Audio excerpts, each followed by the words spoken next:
So right now we are looking on a main screen of a Loopy Pro, and that's the welcome project, kind of welcome, when you open it. So you can see 10 circles, or in the community we call this donuts, because it looks like a donuts.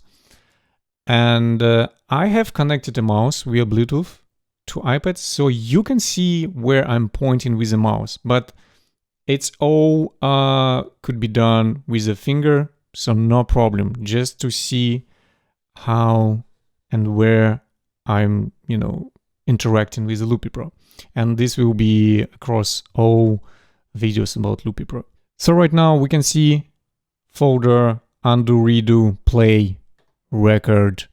This is our BPM here, hamburger menu, our CPU usage, deleting something, editing, sequencer, and mixer.